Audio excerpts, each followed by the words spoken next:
Hello and thank you for clicking on another one of my videos. I am Screen Scene Guru, and tonight I'm going to be coming at you with a full movie review. This is for the Netflix film Carry On, which stars Taron Egerton, uh, Sophia Carson, and Jason Bateman. This is a really interesting film. For those of you that have not caught this, this was released, I believe, in early December on Netflix as a sort of Christmas action film about, of course, Taron Egerton playing a TSA member in an airport when individuals are trying to convince him to let a bag get onto a plane. They're threatening him. So it's a very suspenseful film. I really enjoyed this film. I thought it was a little bit long. It could have been cut down a few more minutes in as far as how they explained the situation of what's happening in the film. They kind of dragged on some spots, but I really liked the intensity of the film. You didn't know what was going to happen. It was really edge of your seat action. um, Taron Egerton has gotten all the roles as far as action star, moving his way up from Kingsman a few years ago to I really like the movie Tetris that came out. I believe it was last year or 2 years ago. It might have been 2023 when Tetris came out. I did a review of that, and I really enjoyed that film. And now he's back at it again with this Carry On. Um, so as far as the girlfriend goes, I'm not exactly sure what her name was in the film, but Sophia Carson, I really liked her role in the film. I thought that she had a pretty good standout performance. I would have liked to see her a little bit more maybe in the film. It felt like her role was perhaps cut down to a supporting character instead of being like a main lead like uh, Taron Egerton. But we got to see a lot of Jason Bateman as the villain, which I thought was just fantastic because I know a lot of people have grown up with him being a child actor. He's very familiarized with the pop culture, and to see him play a bad guy, I thought was a really interesting take. Um, we normally see him as the funny, witty dad on things. For those of you that have watched uh, Ozarks, you guys know that he can get dark.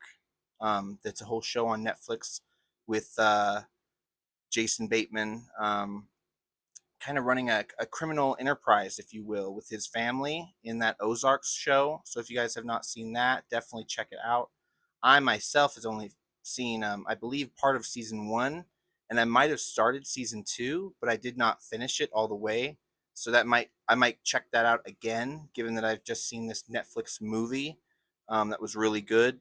Um, I also want to go into a couple of highlights from the film. So this was a sort of a knockoff of Die Hard. Some are saying, given that the situation with the airport and you know Tara Edgerton wanted to be a cop, and he explains, he went through all the processes of becoming a cop, but that unfortunately did not work out for him. So now he's just a TSA agent, and a lot of this film focuses on um, sort of getting stuck in a rut in your career, kind of, and not being sure where to go moving forward, which I thought was really fascinating. That was a an element to the film that I didn't know if they would go in that direction, and they ended up using it a lot, which I was really fascinated by.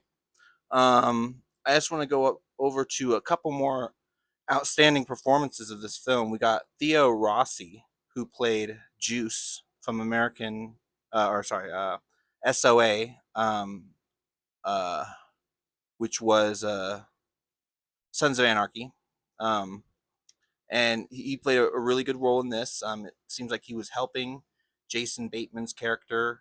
They threatened the girlfriend at several parts of the movie, and he was inside a van for most of the film, keeping someone held hostage, which I thought that was very interesting. But it's been a while since I've seen Theo Rossi in anything. I know he just starred in The Penguin, which was really cool to see him play as the psychiatrist to Sophia Falcone. Um, but seeing in a big motion picture like this was really cool to see. We also got, let's see if I can mention his name, Dean Norris. I hope I'm saying that right. He was the cop from Breaking Bad, the brother-in-law cop that ended up dying. I really liked him. I liked his performance in it as sort of the lead TSA officer. Unfortunately, he gets killed, and they never really address him dying in the film. They just kind of cover his body up with luggage and then move on, which I thought was kind of funny about that. But moving on, I just want to see any more big outstanding roles. Oh yeah, so the lady cop that was in the film, I just want to get into her. Delilah Deadweir, Deadweiler. I hope I'm saying her name right. I'm not sure if I am, guys, but she did a really good role. The cop in Carry On.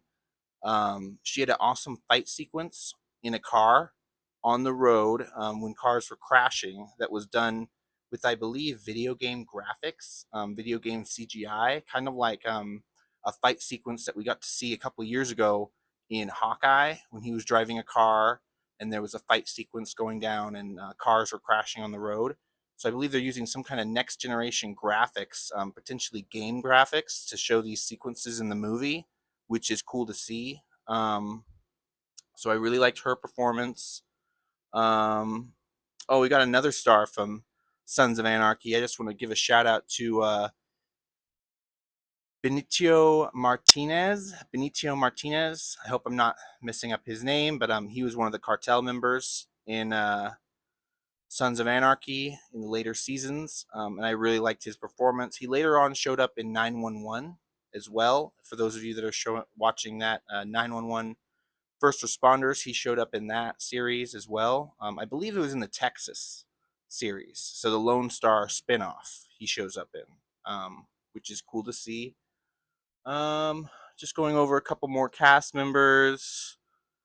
Um, I think that's pretty much everyone I want to give a shout out to, but I do want to go into the director real quick just before I finish this video for y'all. Um, so the director of Carry On, we've got Jamil Colette Serra. Jamel Colette Serra. Okay, and I'm just going through a couple of his film repertoire right here, and he's got things like, let's go to his history. We've got The Shallows from 2015, which was a really good shark movie, which starred, let me get into this real quick. So yeah, 2016, The Shallows. Who does this have in it? Oh, Blake Lively.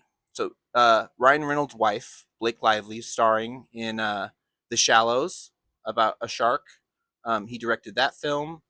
He directed The Commuter with Liam Neeson, which I have not seen. He directed Nonstop, Unknown with Liam Neeson, Run All Night, The Orphan, the first Orphan from 2009. He directed. Um, Looks like he did Jungle Cruise in 2021 with The Rock. And then immediately after that, he did Black Adam in 2022. So he's worked with The Rock on multiple films. Um, and it looks like his latest film is this Carry On. So that's cool to see. Just going into some more of his works. Um, yeah, the rest of this looks like some kind of horror and unnamed projects. So yeah, the biggest stuff he's got under his title right now is seems to be Liam Neeson films, and horror, and also the Rock movies, which is really cool to see. Let me know what you guys' thoughts are down below. Make sure to like and subscribe, comment on what you guys thought of the video. What do you guys think of the movie Carry On? Have you guys watched it with Taylor Egerton? And of course, we've also got, let me go back real quick to the cast. Jason Bateman, which is a big standout in the film. I do believe they're gonna do a sequel to this, guys, because at the very end of the film, they do almost like a teaser that the family is going off on vacation, right? They're no longer working at the TSA, or at least uh, Taylor Edgerton isn't. And he puts down a policeman's badge in the little buckets you have to check all the metal detector things. So I believe that he might show up again as a cop, and be very much like Die Hard. He could very well be our replacement for Die Hard in the future, which is kind of cool to see. I didn't know if they do that, but it looks like they're going right along with going ahead and doing that. So let me know your thoughts down below. I know obviously Taylor Edgerton isn't quite Bruce Willis, but he's a very good actor. He can run a lot. We saw in this film that he can run for days, very much like Tom Cruise. So that's very good to see. Very looking forward to seeing what his career will bring forward. But yeah, that'll do it for this video tonight, guys. I want to give a shout out to all of you for clicking on this video and watching it. Thank you very much. And stay tuned for future content coming down the road. Um, Once more, I'm going to tell you guys to subscribe to Screen Scene Guru here on YouTube and on Instagram. So without further ado, thank you and have a good night. All righty. Bye bye.